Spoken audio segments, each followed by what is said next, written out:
জঙ্গলের এদিকটা উঁচু গাছগাছালিতে ভরা। মাটি লেপা ওদের এই ঘর এত এত মজবুত যে মাঝারি মাত্রার ঝড়ও এটিকে গাছ থেকে খসিয়ে ফেলতে পারবে না। সুন্দর এই ঘর ভিমরুলদের নিরাপদ আশ্রয়, সুখের সংসার।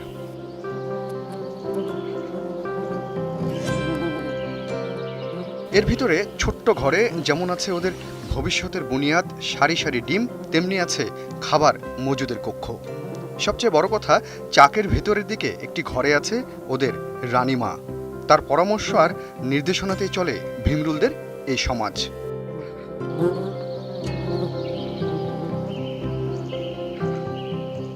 এদিকে দূরে কিসের যেন শব্দ শোনা যায়, কারা যেন দ্রুত ধেয়ে আসছে। ভিমরুলের চাকে উত্তেজনা বাড়ে, সৈনিকরা সতর্ক হয়। চাকের ভেতরে খবর যায় সবাইকে সাবধানে থাকতে।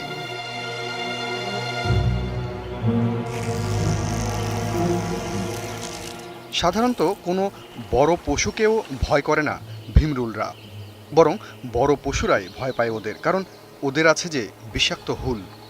কারো শরীরে সেই বিষ একবার ঢুকে গেলে তার যন্ত্রণা যে কী তা যে ভিমরুলের কামড় না খেয়েছে সে বুঝবে না।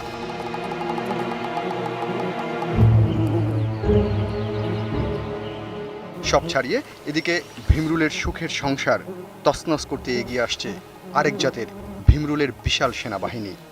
এ হামলাকারীরা হলুদ ভিমরুলদের চেয়ে আকারে যেমন বড় তেমনি নিষ্ঠুর। এ হলো ভয়ঙ্কর এশিয়ান জায়ান্ট হর্নেট। অনেকে এদের খুনি ভিমরুল বলেও চেনে।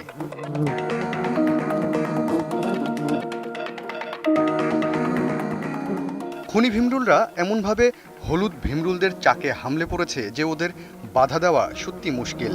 তারপরও হলুদ ভিমরুল সেনারা প্রতিরোধ গড়ে তুলেছে, যেন ওরা বলছে, বিনা যুদ্ধে নাহি দেব সুচাগ্র মেদিনী।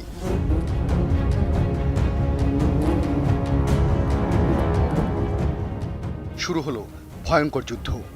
হুলের বিপক্ষে হুল, পাখায় পাখায় বাড়ি আর পায়ের শক্তি পরীক্ষা। কে জিতবে এই লড়াইয়ে?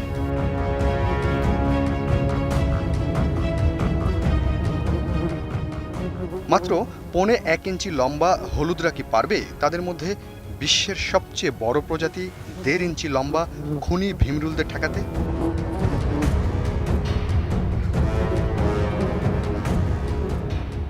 লুটোপুটি আর হুটোপুটি সার। খুনি ভিমরুলদের ঠেকানো যে চারটিখানি কথা নয়।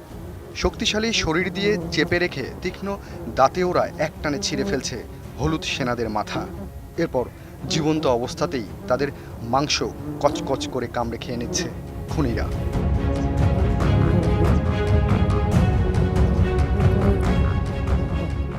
অসময়ে লড়াই বেশিক্ষণ টেকে না। হলুদ ভিমরুলরা বুঝে গেছে এখন বাঁচার একটাই উপায়, পালানো। সৈন্যদের খতম করেই আশ মেটেনি খুনি ভিমরুলদের। ওরা এবার দল বেঁধে ঢুকে গেছে চাকের ভেতরে। প্রথমেই হামলা চালায় রানীর উপর। হতভাগ্য রানীকে একা পেয়ে ওরা তাকে খুবলে খামচে খেতে থাকে। খুনিদের আরেক দলের চোখ পড়েছে ডিমের উপর। অপুষ্ট লার্ভাগুলোকে জীবন্ত কামড়ে কামড়ে খেয়ে নেয় ওরা।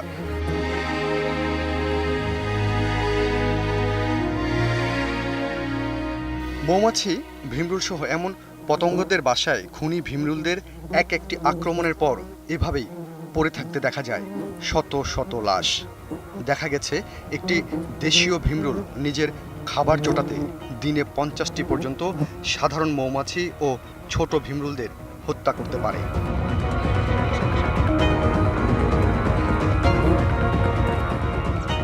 প্রায় এই আক্রমণকারীরা তছনছ করে অন্যের সাজানো সংসার, কিন্তু তাকিয়ে তাকিয়ে দেখা ছাড়া যে দুর্বলদের আর কিছুই করার নেই।